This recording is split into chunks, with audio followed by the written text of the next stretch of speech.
Welcome everybody to the Westman Wedding Expo's Ask the Experts. I'm your host, Expressions Entertainment's Brian Podworny. This is a chance to get to know the fine participants in Westman Wedding Expo and get some real expert advice from the people that are going to help you have an absolutely amazing wedding. So get comfy. We've got a great show in store for you today. And let's get right to it. Joining me today is my gorgeous guest. She is, look at her, she's smoking hot. I can say that. I can say that because she's my wife. She's Nicki Podworny, and she has a company called About Face Makeup. Is About Face Makeup or a makeup application? About Face Makeup by Nicki. Okay, good. I should know this. You should. You really should. Welcome to the show, Nicki. Thanks for coming. Thanks, Brian. I want to say thanks, honey, but yeah, thanks, Brian. Oh, you can say honey. It's all good. So give us a quick little synopsis of what About Face Makeup is all about. Give us a little real quick background on who you are, how long you've been doing it, and so on. Be happy to. So I have been a makeup artist for 12 plus years. I got into the industry because I've always had a love for makeup. I started out just doing makeup on my friends. They were my guinea pigs, and they let me work on their faces. And then I just realized that I had a really, good foundation. I had a talent for it. And I decided one day that, maybe I should try making a career out of it, or a little bit of a small side business.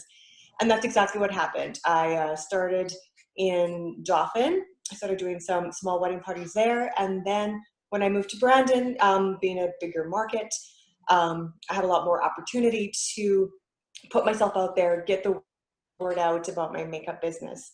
I am passionate for every client that sits in my chair. I want them to walk away feeling beautiful and confident and just a really polished them. I just want them to feel still comfortable in their own skin. Some makeup can look, really heavy and whatnot. And my goal is to just make you look polished, and so that you still can recognize yourself when you leave my chair. I specialize in airbrushing. Airbrushing has been kind of known to the industry for about 10, 15 years. I specialize in airbrushing makeup, and I've been doing that for the last 5 years, I believe. What's so wonderful about airbrushed makeup is that I spray the foundation on, and it's waterproof, it's 24-hour wear, and it gives flawless coverage. So brides, wedding parties are my biggest market. I am always busy in the summertime, and with the airbrushing, with our Manitoba summers that can be very hot and humid weather, the airbrushing really, it stays on the skin from very early in the morning until late at night, until basically my brides and my wedding party decide to wash out their makeup. Okay. You're giving me lots. Hang on. You're so excited. You're giving me so much. I gotta stop you for just a second. So, are you saying that airbrushing is the way to go, and is it more money, or like what's it like is a regular application really as good as an airbrushed one, or what? What's the main difference? Basically, I judge. When I see my client, what form of application is going to be the best for them. I feel that airbrush makeup works a little bit better on more youthful skin, as opposed to maybe more a mature face. It's not more money. My pricing is equally the same. When I do a standard makeup application for concealer and foundation, I'm using really good, durable, high quality makeup. So, like I said, it depends on the type of skin that my client will have, and that is how I determine what kind of application I will be doing for them. So it all starts with the skin, right? Because I know that you're constantly on me about looking after myself and whatever, and I thank you for that. What can a person do to keep their skin healthy? Not all every day, right? I mean, let's be realistically, but leading into the wedding day, what about when should a person start really looking after their skin? I usually tell my clients, especially if they have problematic skin, to start 6 months out. Especially, for example, if some of my clients happen to have really, really dry skin and it's flaky, your skin is only as good as how you take care of it. So I would recommend that they drink a lot of water, try to have, a little bit better nutrition if they don't already have that into their life, to get a good regime going, a beauty regime for like exfoliating your skin, moisturizing, all that good stuff, because that is going to prep and just moisturize your skin, just make it supple, and just makes it a better canvas for myself to work on. So what kind of, okay, so you listed off a whole bunch of things there. Let's concentrate on how much water are you talking? Like, should a person lay off the coffee and drink more just regular water and say like a cup a day, or are we talking 8 cups a day? What are you thinking? Well, I mean, anything too excessive, right? Like if somebody's drinking, say, 10 cups of coffee a day, I said, yeah, like pull back the reins on that a little bit. 1 to 2 cups of coffee a day would be fine. And on average, I would say 5 to maybe 8 glasses of water a day. It's better than drinking none at all, and you just really want to hydrate. So that would be my best recommendation. Okay. So, and when it comes to, I would imagine most people that put makeup on their face and that sort of stuff probably know about exfoliating and that sort of thing. I know that you have kind of a really cool regimen. Not necessarily. No. So what would you suggest for exfoliating then? You can buy really good face scrubs that have granules in it that's going to slough off the dead skin. I recommend my clients doing that maybe twice a week, and then the rest of the week just using a really good cleanser morning and night to really get the skin cleansed and just clean, so you have a good base to put your moisturizer on, just to hydrate it at the beginning and at the end of the day. So, and what do you have a specific, like, is there good moisturizers and not so great moisturizers? Is there something that they should be looking at for an ingredient in there? Anything that you know about, or?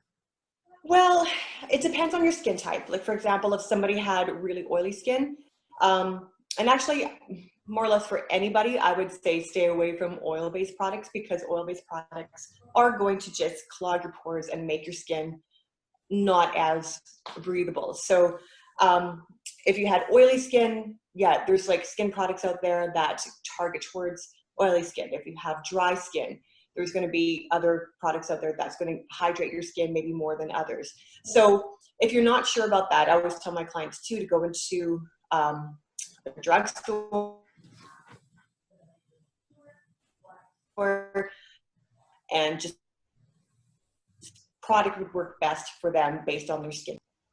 Okay. Oh, sorry. You're kind of freezing up there for just a second. So you just said when you go to the drugstore, make sure that you tell them what type of skin you have, and they'll kind of recommend something. Is that what you're? Okay. Absolutely. Yeah. So, is there a right way to do a smoky eye and a wrong way? And I might be painting you into a corner with this one, because it's all opinion, right? It's all opinion. But what do you suggest, and what do you suggest doing when it comes to doing smoky eye or dramatic looks or anything like that?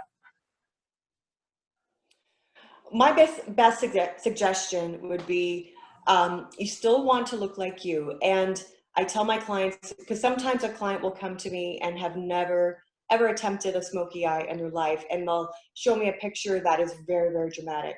So when a client sits in my chair, there's different levels of smoky. There's light, medium, and dark. Now, if somebody is not used to wearing a lot of makeup, and especially a smoky look, I will always start on the lighter side.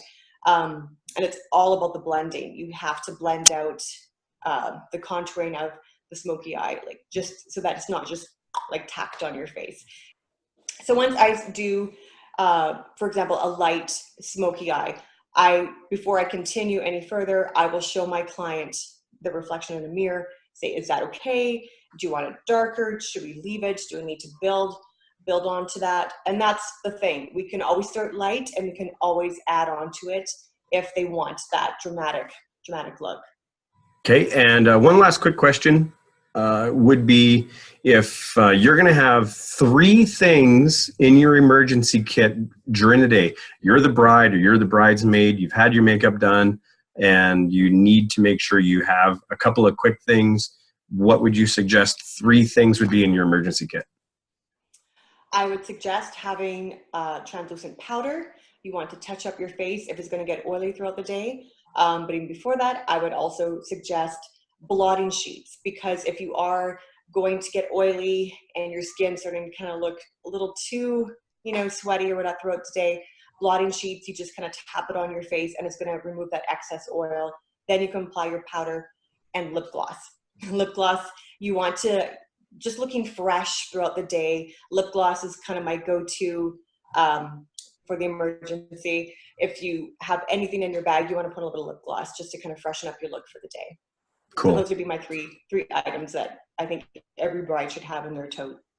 Fantastic. Well, I'll try and remember to put that into my emergency kit. What's the best way to get a hold of you? Well, they could call me at 761-9699. I also have an Instagram account, About Face Makeup by Nicki. And I also have a Facebook account, About Face Makeup by Nicki Tardif. And you can find me those 3 ways if you want to get in touch with me and just discuss whatever event you have coming up and your special day.